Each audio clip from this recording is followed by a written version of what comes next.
Olá, sou o Jader e eu vou estar apresentando hoje para vocês um modelo disponibilizado pelo professor para aplicação de comunicação USART utilizando o PIC 16F 877A e o PIC 18F 450.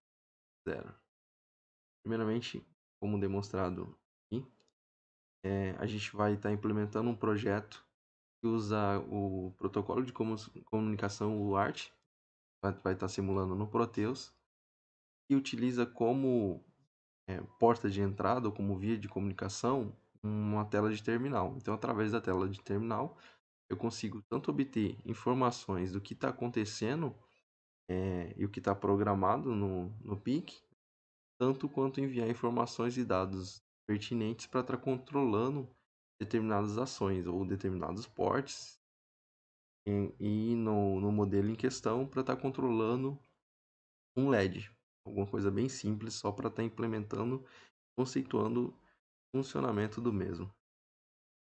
Então, basicamente, para o primeiro projeto, tem aqui o PIC 18F, né? Primeira implantação. Eu vou abrir aqui o Farmer, código de tudo.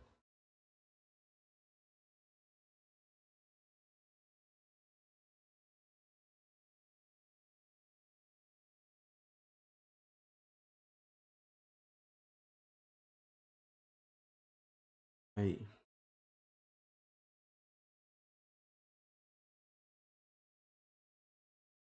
Agora, com o código aberto, a gente pode explorar um pouquinho melhor o funcionamento da comunicação UART.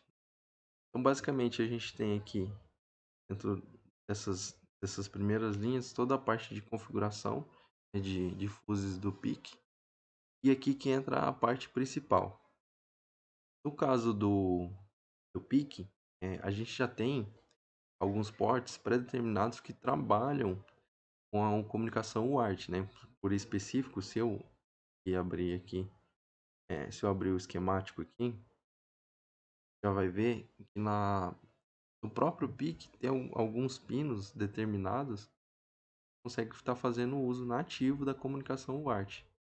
Isso pode ser implementado, vale destacar, pode ser implementado via linha de código, utilizando ports comuns, só que isso demanda muito processamento e não fica tão legal quanto utilizar ports principal para estar fazendo esse tipo de implementação.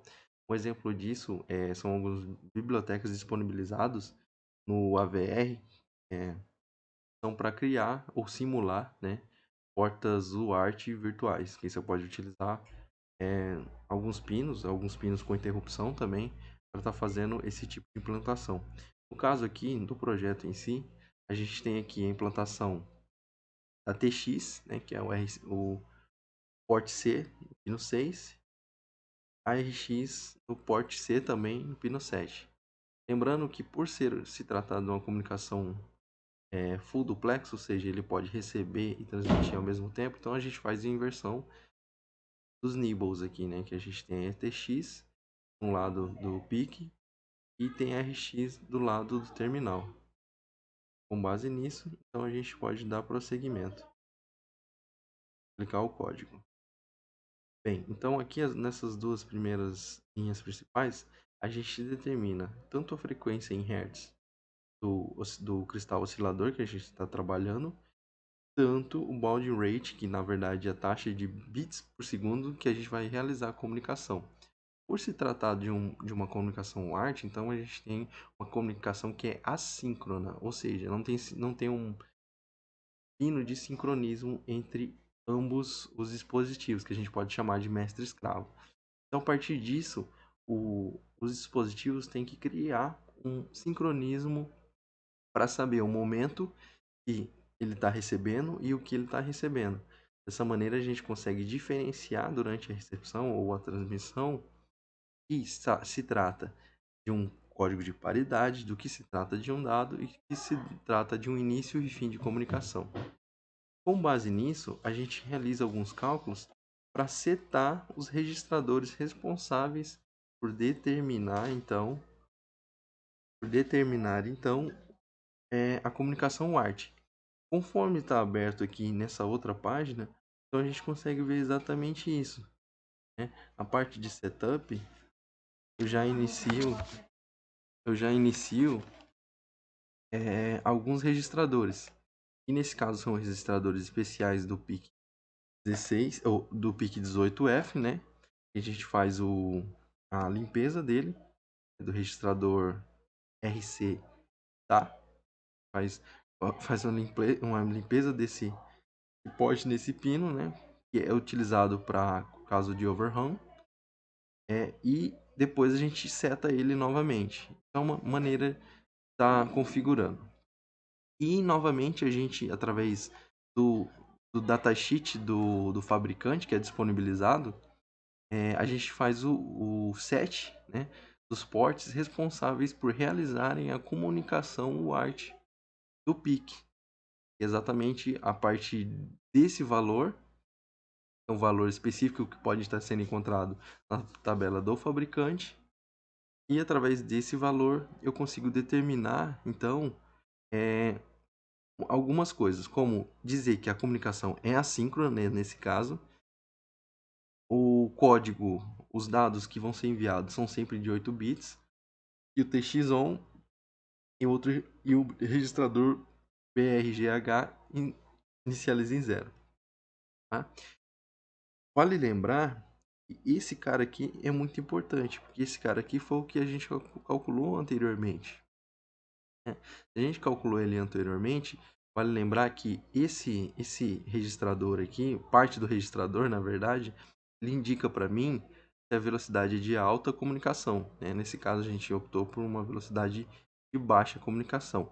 E via de regra, 9600 baud rate é uma velocidade que eu diria assim, bem usual dos dispositivos. Então, antes de qualquer coisa, se não souber a velocidade, faz o teste com essa velocidade, que normalmente é a padrão. Né? Então, voltando aqui novamente, a gente faz o set também da parte do RX, atribuindo esse valor que é desenvolvido a partir do fabricante, a partir do datasheet do fabricante, no caso do PIC 18F, e a gente faz os sets e as limpezas dos registradores específicos, certo? Aqui tem algumas rotinas que vão ser melhor exploradas a partir da explicação desse outro trecho de código. Então, basicamente, a gente tem aqui a parte bem básica, né? Que eu tô setando os meus vetores, né? O vetor de reset e outras demais coisas. Estou inicializando um setup, que é para utilizar o port D, né? Estou limpando, estou dizendo que ele vai ser do tipo de entrada e estou chamando a função que inicializa o ART, que foi explicado aqui anteriormente. Né? Então, a partir dessa chamada, a partir dessa chamada, então eu consigo realizar a operação para inicializar a comunicação UART do PIC. Bem, com base nisso, então, a gente vem para a rotina principal e a gente chama essa outra rotina de BRA LED mais 2. Então a gente cai no trecho de código principal, né, que é isso daqui. Vale ressaltar que isso, eu gosto de dizer que é a parte do desenvolvimento em si total, que tem, na verdade, é o desenvolvimento de como se deseja executar o código em si, né? Como se deseja que o código seja executado a partir das linhas de comando. Então, basicamente, o que a gente está fazendo aqui? A gente verifica que houve um carry em UART, certo? Testa a flag de RX, que retorna para a gente sempre um valor se é válido ou não. E se for válido, ou seja, se esse bit aqui for 1, né, então a gente retorna para essa linha de código e reexecuta. Se não, a gente move o que foi recebido pelo RX para o registrador de trabalho, né? Essa parte de mover para o registrador de trabalho é muito importante a gente ter em mente do que se trata. data. É tudo a rotina aqui principal de dado RX. Tá nessa parte aqui. Com base nisso, então, a partir do caractere recebido, a gente pode dar início, então, à chamada testar se o dado válido foi pressionado. Se o dado válido foi pressionado, e a parte todo esse conjunto, então o que acontece? Se a parte válida foi pressionada, então se ela for válida, né, a gente executa um shor, e esse BNZ nada mais é uma abreviação, um bit test file, observando o registrador de status 0, né? Então a gente verifica se ele não for válido para ela, então ele dá um pulo aqui para rxtx e reexecuta essa linha de código. No entanto, se ele identificar L, então ele pula essa linha e ele executa a parte de LED, né? Então inicialmente ele seta o port D como 0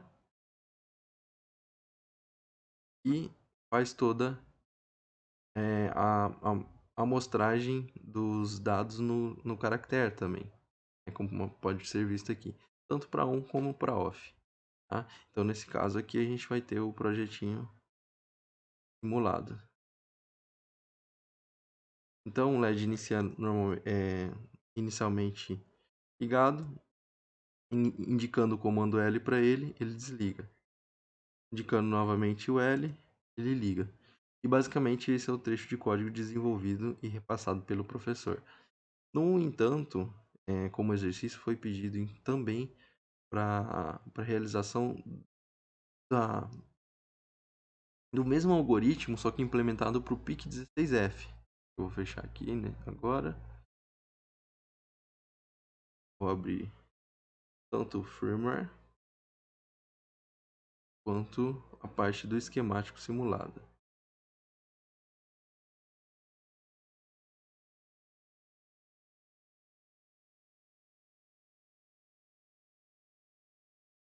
Ok. Então aqui a gente tem basicamente a mesma característica intrínseca do código a funcionar, só que disponibilizado de uma maneira diferente, ou seja, um algoritmo igual ao PIC utilizado pelo PIC, só que de maneira implementada para o PIC16F, né? Então, basicamente aqui eu utilizei parte do programa utilizado no exercício 1, né, que pedia a leitura das entradas analógicas a N0 e a N1 de tensão e temperatura. Pode ser visto aqui.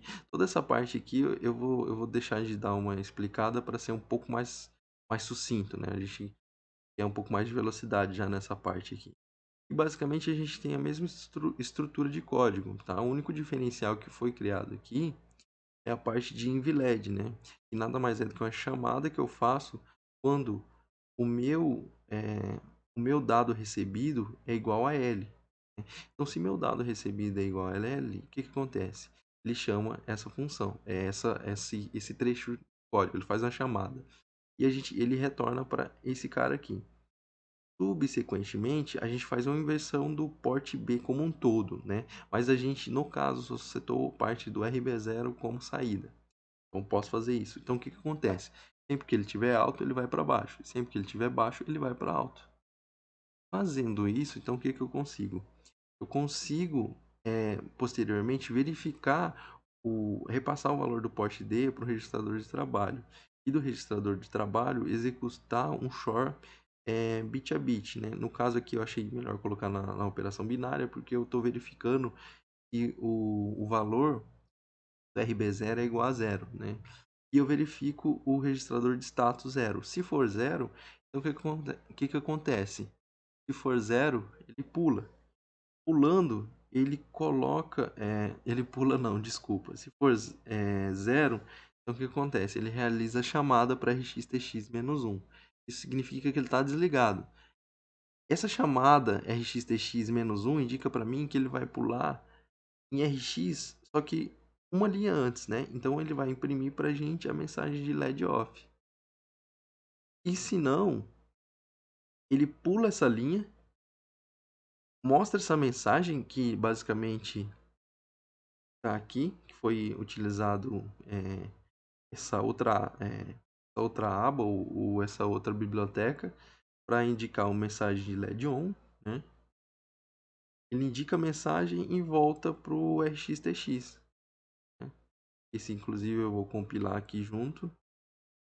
Né? Foi compilado com sucesso. Toda a parte de código anterior é muito semelhante, é basicamente igual à parte do PIC 16F. Mudam, então, até então, muda a parte de datasheet. São valores diferentes de registradores diferentes que tem que ser setado. Mas isso é tudo disponibilizado pelo fabricante e lá, inclusive, tem toda uma biblioteca disponível para estar realizando esses estudos para a implementação do protocolo UART. Né? Então, a partir disso, já com o código compilado, a gente pode vir aqui e realizar a simulação. Então, inicialmente o LED está desligado e enviando o comando, o caractere L, a gente liga o LED. Enviando novamente o caractere L, a gente desliga o LED, né, como está indicado ali. E enviando qualquer outro caractere, pode ver que a verificação dele não retorna nenhum valor válido, né? Então a gente garante que apenas o comando L enviado no terminal execute a inversão do bit do RB0 e assim ligando e desligando o LED.